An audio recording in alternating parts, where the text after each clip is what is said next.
Hey, Scott Horton here for the Future of Freedom, the monthly journal of the Future Freedom Foundation at fff.org/subscribe. Since 1989, FFF has been pushing an uncompromising moral and economic case for peace, individual liberty, and free markets. Sign up now for the Future Freedom, featuring founder and president Jacob Hornberger, as well as Sheldon Richmond, James Bovard, Anthony Gregory, Wendy McElroy, and many more. It's just $25 a year for the print edition, $15 per year to read it online. That's fff.org/subscribe. And tell them Scott sent you. All right, guys, welcome back. It's the show, my show, the Scott Horton Show. I got Empty Wheel on the line, Marcy Wheeler, the brilliant genius behind the blog Empty Wheel at emptywheel.net. Hey there. Welcome back to the show. How are you?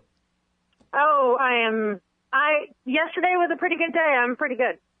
Okay, good. Very happy to hear it. Anything you want to tell us, or just a good day? Yeah. So finally we got a court to say that the dragnet's illegal. Now, I was certain that you were going to say that, yeah, but, and it was going to rain all over my parade, but you actually sound pretty happy. Oh, well, I can rain on your parade. Oh, go ahead then. No, look, I mean, for one of the reasons I've been opposing USA Freedom Act going back to November is that I think that it's really important to get the courts to weigh in on the dragnet, and I knew that the ACLU's Alex Abdo had stomped all over DOJ's arguments when he argued this case back September, because ACLU does business with Verizon, and so ACLU, like most of us, including me, can now claim to actually have standing to challenge the dragnet, and they did it, and they made a tremendously good argument that makes for good TV. And guess what? And they got a panel at the circuit court that had been lied to by the government about past surveillance claims. So it was perfectly set up for the opinion we got yesterday, which basically said that it didn't get into the constitutional question because they said, well, we don't need to, but we will if you keep illegally dragnetting. But they basically said USA Freedom Act does not permit you, in the name of relevant to a counterterrorism organization, it does not permit you to collect every American's phone record. So this is not legal. All right. Now, I know you got Freedom Act on the brain, but you meant to say Patriot Act there, right? Yes. Just making sure everybody's clear. Section 215 of the Patriot Act. Hey, good catch. Thank you. Yeah, well, hey, you're the expert on the details here. But yeah, no, and look, we're about to get to your list of 10 important articles about the USA Freedom Act. So it's easy to see why you could have made that mistake accidentally while you're explaining here. Mind on the big picture. But the other really important thing about the decision yesterday is that the problem is that the way the government got to collect all of our records is they went to their secret court and they said, we've got this kind of standing FBI terrorism investigation and everybody's phone records are relevant to it. And that's the part of the program that the Second Circuit beat down.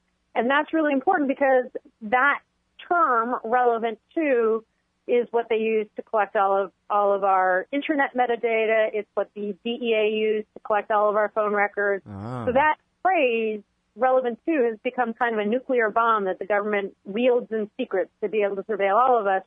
And the Second Circuit just dropped a nuclear bomb on their nuclear bomb, and now we're having fun, at least. Wow. Okay, so now, yeah, that's a really big deal there. Because, okay, now, so make this clear to me. They didn't say that Section 215 of the Patriot Act goes too far and is null and void. What they said was the Section 215 of the Patriot Act does not say what the executive branch pretends to believe it says, giving themselves the excuse to do what they've done. And for that matter, the FISA court to give them that permission to do so. Yes, that's exactly right. They didn't overturn Section 215 at all. They said you can still go use it to collect on Scott Horton and Marcy Wheeler by name if you're investigating them and it's not an assessment. But you can't use it. Congress did not envision that you would use that law to collect on every single American, so you can't do it. And now you're saying that once they scored this victory with their secret, illegal interpretation of Patriot Act Section 215 there, that they have been overly reliant on this loophole, it sounds like you think, invoking the term relevant to apply to this, that, and the other thing, and that now this could cause a real crisis in their programs, no? Yes. They shut down, like they claim to have shut down the DEA dragnet. They've claimed to have shut down the internet dragnet. But still, they're using that term relevant to for a whole bunch of things. And, well, it doesn't draw a line in the sand. The court doesn't say, here's where relevant to is reasonable and here's where it's not. It basically, sends a message that it's not what they've been doing is not reasonable. And I think it should, although who knows, because it's surveillance and we'll never know and everything happens in secret, but it should mean that they can't do what they've been doing regardless of what happens in Congress over the next couple weeks. Right. Although didn't the court even say, we're not telling you to stop because we're going to let Congress go ahead and have a try at fixing it at least? No, they said it's gonna expire in 2 weeks. And keep in mind, so they heard the hearing for this back in September, and some of the precise language that showed up in this opinion, which was long, it was like 97 pages, the main one. But nevertheless, that precise language that they used in their hearing last September, they used in this opinion. They knew, I gotta believe that they knew exactly what they were going to write for the last however many months it's at. That's like 8 months. And that they probably waited to see whether Congress would fix it on its own in November. And then, I do think they waited until very timely fashion to drop this as Mitch McConnell starts talking about a clean reauthorization and so on and so forth, because this will create real problems for that. And I think it should. Unfortunately, I don't think, privacy skeptics, I don't think people who fight for privacy will use it as well as they should, but it should give skeptics of surveillance more leverage in negotiations over the next 2 weeks. I just think they'll mishandle it. So. All right. So now, but can't they just go to FISA Amendments Act 702, which doesn't that legalize these general warrants? Quote unquote, legalize these general warrants for. No, they can't. Although, my opinion of USA Freedom Act, which is not shared by the people who are boosters for it, but my opinion of USA Freedom Act is basically what it's going to do is bring metadata production for anything that resembles a call. So not just the call that you and I are having right now, but also Skype and iMessage and things like that they probably aren't collecting or aren't collecting all of right now. I think that they're going to go to the same PRISM providers and get them to use their PRISM system to turn over data that way. So in other words, I'm beginning to call this PRISM Lite, and I mean that very seriously. So I think that they will, under USA Freedom Act, use that same kind of infrastructure to turn over data quickly. But Section 702 can only be targeted at a foreigner. So if you think about it, Section 702 can only be targeted at a foreigner, and it has to be done with the assistance of a U.S. provider. So if you've got a foreigner using Google, then they can and do get one hop of metadata off that. And FBI makes separate databases of the metadata that comes out of that collection, and they copy it and share it everywhere and so on and so forth. So they already do that with, that's one of the things that replaced the Internet Dragnet after 2011 is just getting the fixing the way that they collect metadata off of existing PRISM collection. But that can only be targeted at a foreigner. And so, if you're the guy that they're going after, they can't target you in that fashion, and they can't target you in the United States in that fashion unless they have a whole lot more evidence against you, which is usually what they use the metadata for, is to get the evidence and give it to FISA court. So that's the reason they can't use 702 in that way. And the other thing is most foreigners aren't getting their phone service from AT&T and Verizon. So they might be getting their iMessage service from Apple using an iPhone, right? But they're not getting their actual phone service from AT&T and Verizon. So, you can't go to them to get one hop of phone dragnet data that way. They do get that overseas. They steal everything overseas and get the metadata, and that's how they use it. But so they still need something in the United States to collect phone records if they want to target this conversation, for example, because neither of us is foreign. Gotcha. All right, now hold it right there, everybody. We're going to be right back with Marcy Wheeler, the great Empty Wheel, at emptywheel.net. Wonder if I ever asked you why that's your name. Maybe I will on the other side of this break. And then more about the USA Freedom Act Redux after this. You hate government, one of them libertarian types, or maybe you just can't stand the president, gun grabbers, or warmongers. Me too. That's why I invented libertystickers.com. Well, Rick owns it now, and I didn't make up all of them, but still, if you're driving around and want to tell everyone else how wrong their politics are, there's only one place to go. Libertystickers.com has got your bumper covered. Left, right, libertarian, empire, police, state, founders quotes, central banking. Yes, bumper stickers about central banking. Lots of them. And, well, everything that matters. Libertystickers.com. Everyone else's stickers suck. All right, guys, welcome back to the show here. I got Marcy Wheeler on the line. Empty Wheel. I did want to ask you about that. I don't think I ever asked you about that. Maybe I did ask you about that. You know what it is? I think I remember asking you about that, but I don't remember what your answer was. We'll see if it rings a bell. It's really not that exciting. What's the answer?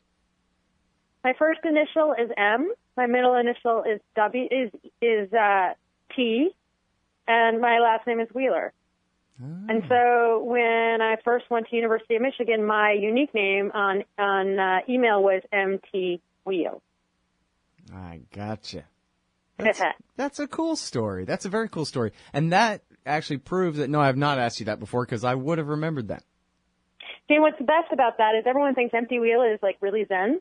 And the fact that it wasn't intended to be Zen, but it is sort of Zen, makes it all the more Zen. Yeah, it's great. It's doubly extra Zen, like Winnie the Pooh. Okay, so now, everybody, if you go to emptywheel.net right now, Marcy's blog, here's what you'll find. You'll find a blog entry that's a top 10 list of articles you need to read by her about the new Freedom Act. And then the top one is a top 10 horrible things about the Freedom Act. I guess the rest of those articles are elaborating each of these major points, but maybe we'll just stick with the top one here. 10 goodies. USA Freedom Redux, you call it, gives the intelligence community. Do tell. Well, and let me be clear. This post was not intended to be the things I hate about USA Redux, and I may get around to writing that post.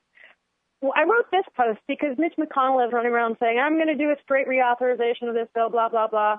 And that's, excuse my French, but that's BS because there's too much that the intelligence community gets from this bill that they don't have now, or at least that they shouldn't have given everything they've publicly claimed about the phone dragnet. So, for example, right now, all of the phone dragnet orders that the FISA court signs off on, they all say you can collect telephony metadata. And that should limit the government to collecting things like your handset identifier, your SIM card identifier, phone calls that in some way or another cross the telephony system, okay? Delivered to your home on a telephone line or delivered to a cell tower on a telephone line. The USA Redux is technology neutral. So it says you can use this to get call records, and it does name the device identifier and SIM card as one of the things that might be provided, but it never says this is just telephony calls. And so I read that to mean that the intent, and there's good reason why this may be the intent, and this is why I'm sort of saying I don't necessarily hate these things about USA Redux, but these are things that the IC loves. That there's very good reason. I mean, just for example, if you use iMessage over Wi-Fi, that likely bypasses the telephony system entirely. And the government knows this, and they want to get all the metadata from iMessages. And so it's likely that under USA Redux, they'll go to Apple and say, can I have the metadata from all the calls of these bad people that we're tracking? And if they're really bad people, that's fine. You know, it's not such a bad deal that they'll be able to expand the kind of calls, broadly defined, that they're getting. But that is something that the IC, via numerous anonymous leaks, seems to be suggesting they can't get now, and they'll be able to get under this new bill. Mm-hmm. That's just an example. And you're saying this wouldn't be that bad, assuming these are legitimate criminal suspects and they have probable cause to do this kind of search, right? Yeah, I mean, if if everything works the way it should work, then it should mean that what dragnet exists will be more. I mean, let me give you an example. So the Tsarnaev brothers, right, the Boston Marathon bombers, the young brother Johar, the guy who's still alive, he got his phone service cut off in the weeks leading up to the attack because one of his roommates didn't pay the bill. And that meant he was communicating to his brother exclusively over Skype. And had they had a real tip on these brothers, that means that the phone dragnet would have still been useless or of limited use because, especially because the brother was using a T-Mobile cell phone, which they also claim they don't get, although that's probably false. So in other words, there is very good reason to believe that some critical calls between the brothers that you would have wanted the metadata for would not be available under the current phone dragnet, but probably would be available under the USA Free Duct.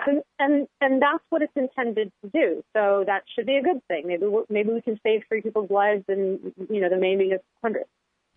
Yeah, assuming they stick to actual subjects worth investigating instead of persecuting all of us. Bingo. So let me go to number 3. Number 2, very quickly, is right now the FISA court has approved an emergency provision for Section 215 for the dragnet. So the government goes to the court to have them review these orders before they use the dragnet, but in case of emergency, the government can bypass that and apply after the fact. USA Free Duct extends that to all Section 215 usage. And again, there's a good reason for that, and that's that stuff the FBI used to collect using national security letters, so no court review. For a variety of reasons, they're now using Section 215 orders, which has court review, so that's a good thing, too. And the problem with that for the FBI is it takes a long time. So it would be nice, I can see giving the FBI a way to get this more quickly. Again, they used to do this without any kind of court review. They'd still get the court review. It'd come after the fact. So they're extending the emergency provision. Probably a reasonable request. My concern, which is bullet number 3, is that the way in which the current emergency procedure says if you get something under an emergency procedure and the FISA court reviews it after the fact and finds it illegal, the FISA court can make you throw out the data. That's not true under USA Free Duct. Under USA Free Duct, they can keep the data, and the Attorney General promises it never gets used in any kind of proceeding, but we know they parallel construct all this anyway, so it's going to, they can still use the data, basically. So that's my concern, is it provides this loophole for the government to do illegal things, and I think that they would get away with it under this bill. So that's just an example. And that's one that's inexcusable. It shouldn't be there. Zolofgren and Tedpo? That's right. Yeah, I think so. Tried to fix it in HJC, and Jim Sensenbrenner said fixing it would blow up the bill. So, that leads me to believe they have ill intent because it should be a nondescript fix to actually fix it. Okay. And now, is there any chance you could do one more segment to go through the rest of the list, or you want to leave it at that and got to go? No, I can do it, yeah. Okay, cool. Because I know you like writing and got a lot of writing to do. But all right. Yeah. Thanks very much. Hang tight, and we'll be right back. All right. In America today, teachers, cops, judges, and other so-called public servants make far more than the average taxpayer. And their pensions, well, if the people knew, they'd join us. That's where you come in. Taxpayers United of America is embarking on a great new project to train activists how to take on the parasites in your communities. The entire process, from prying loose the facts to disseminating the truth to the people. The next of these great workshops is Saturday, April 25th in Baton Rouge, Louisiana. It's just $15. For more information, go to taxpayersunited.org/govpensions. All right, you guys, welcome back to the show. Talking with the great Marcy Wheeler from EmptyWheel.net about the new version of the USA Freedom Act, which I think, according to legend, started out as a real reform and turned into a Feinstein kind of a thing. And now, this is a really important point. Like all the points you make, Marcy, it's a complicated one, but I'm trying to get my head around it here. I think what you're telling me is that they have this emergency provision where they get to use Section 215 to collect a bunch of data on us. And then under this new law of the Patriot Act, and then under this new law, though, they get to keep it all, and there's no restriction on what they can do with it when they keep it, which means that they can take national security agencies spying with no kind of warrant at all type information and hand it off to other agencies to use to then create parallel construction, bogus stories in order to build cases against people. There is a restriction. They cannot. So say they collect all of my internet activity using Section 215, and then the court reviews it and says, oh, the only reason you picked on her is because of her protected First Amendment activities. And that's actually not implausible because the FISA court felt the need to add in a reminder for the government that they have to give, that they can't collect on people just for First Amendment reasons. So, so they collect on me. They've got the data. The FISA court says, wrong, bad use of the law. What the law says, what USA Freedom says, is that they cannot use it in any official proceeding. So they can't enter that evidence into a trial. They can't, arguably can't use it to put me on the no-fly list. But that same language is used all the time in government. And what we know from a variety of reasons is what happens in FBI, and most of this data will come into the FBI, is there's a department in the FBI where they'll look at something and then write it on a new piece of paper and go get a traditional subpoena for the same information and then hand the traditional subpoena information to a field office and say, look at this lead, and the FBI field office will only touch the traditional subpoena information. They'll never touch the USA Freedom Act information, but they'll be able to use it. So in other words, the FBI they don't have to take it out of their brain, out of their bureaucratic brain. They can act on the information. They just can't, use it as evidence against you, which they don't do anyway. They, as it is, they do just what I said. They go and get a subpoena and never show you the actual data that they got from USA Freedom Act.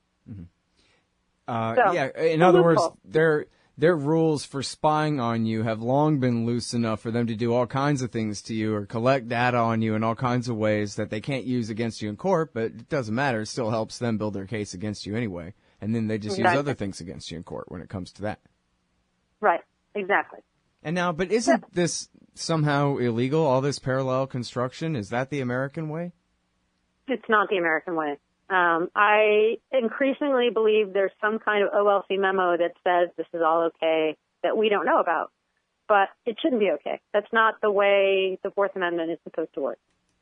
I mean, it sounds like, in a sense, it makes it where they can target people, and then they can dig up all kinds of things on you in ways that would never stand up in court, but no matter. Then they just hand it over to somebody else, that kind of thing.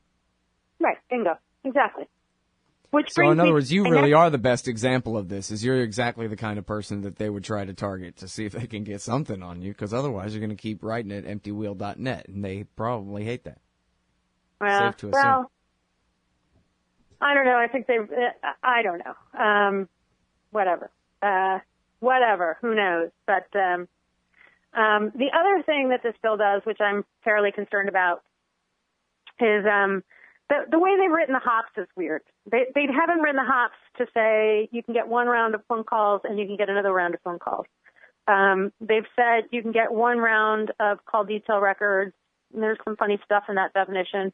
And then the second hop, they say you can use session identifying information to produce a second set of call detail records.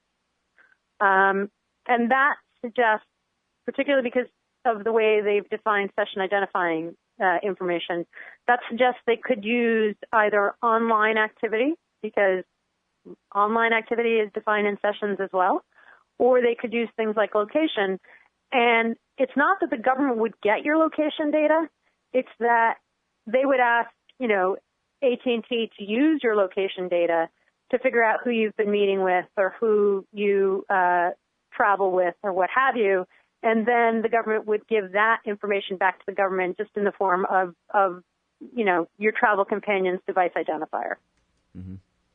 So that's the kind of thing that I think this bill allows. And there are, well, even and by there, hops, there, to be clear about the hops thing, that means if I have somebody, their, record on my cell phone and I call you, then if they're investigating the somebody I talked to, now they can investigate everybody in your cell phone. That's what you're talking about. And on your computer and everything else. Yeah, that's my fear. I think that if I'm right about what this hop does, I think there are good reasons for it as well. For reasonable reasons, although this is the kind of thing that really should be reviewed in a court because it's unclear how good their numbers are. I mean, if the accuracy on this is 95%, which some of what AT&T does, some of what AT&T very similar stuff does, that's 5% people who are innocent who might get sucked in. So that's not necessarily a good thing. I think, one of the uses for this hop is to go to AT&T and say, we think this person keeps getting a new cell phone. Can you figure out what the person's new likely cell phones are? And that's a technique that's used all the time in law enforcement. And given how often bad guys get new cell phones, I shouldn't use that phrase. I'm sorry. Given how often people who are trying to hide their tracks get new cell phones, that's a legitimate use, probably, provided that the court can vet whether they're using good numbers. But I think the way they've written the amendment, it invites abuse. It invites the kind of thing you've said, which is that you're really going to get inside somebody's cell phone, you're really going to get inside somebody's browser, and once you do that, the sky's the limit. So that's my concern is that, and frankly, nobody knows. I'm the only one in creation who's actually I'm not quite the only one in creation, but nobody knows what they're doing with this hop. And everyone just sort of assumes that it's a traditional hop, and that's not how it's written. And is there a line graph somewhere that shows how many investigations with how many hops, equals how many total people, and how many investigations it would take at 3 hops to end up equaling open access to the entire population of the country, basically? There are a number of studies. P-Club has some estimated numbers, which, of course, they've looked at the reality, so their numbers. And theirs were huge. I mean, they suggested, and I forget their numbers, but they suggested like millions that would get sucked up off of what the NSA is currently doing. There's a guy at Stanford who did some analysis of a group of 300 people and found that they were all connected at 2 hops, or almost everyone was connected at 2 hops because they all subscribed to basically 2 or 3 cell phone carriers, and they were all calling to the same cell phone voicemail number. Oh, yeah. What a great loophole that is. Right. Now, as it is, NSA tries to take that stuff out. But the problem is that's not regulated. Nobody's going in to see. I mean, it's a way that NSA could set the aperture very broadly and could set it very narrowly. And no one really is overseeing it at that level. And so you're right. It could be, and I suspect it was set very broadly before 2009, and therefore they were sucking in completely innocent people because once they had sucked them in, it gave them the right, if you will, to start looking into their underwear drawer. Right. All right, and I'm sorry we're out of time, but everybody, that's good. Leave you hanging, wanting more. Go to 10 Goodies. USA Freeducks gives the intelligence community at emptywheel.net. Thanks, Marcy. All right, take care. Hey, you own a business? Maybe we should consider advertising on the show. See if we can make a little bit of money. My email address is scott@scotthorton.org. Hey, Al, Scott Horton here. It's always safe to say that one should keep at least some of your savings in precious metals as a hedge against inflation. And if this economy ever does heat back up and the banks start expanding credit, rising prices could make metals a very profitable bet. Since 1977, Robertson Roberts Brokerage Inc. has been helping people buy and sell gold, silver, platinum, and palladium, and they do it well. They're fast, reliable, and trusted for more than 35 years. And they take Bitcoin. Call Robertson Roberts at 1-800-874-9760 or stop by rrbi.co. Hey, Al, Scott Horton here, and I'm so excited about commodity discs from commoditydiscs.com. They're 1-ounce silver pieces with a QR code engraved on the back side. Scan the code with your phone and get the instant spot price. Commodity discs are paving the way forward for the alternative currency community in America and around the world. The QR code Commodity Disc. Technology has now finally made a real free market silver currency viable. And anyone who donates $100 or more to the Scott Horton Show at scotthorton.org/donate gets one free. That's commoditydiscs.com.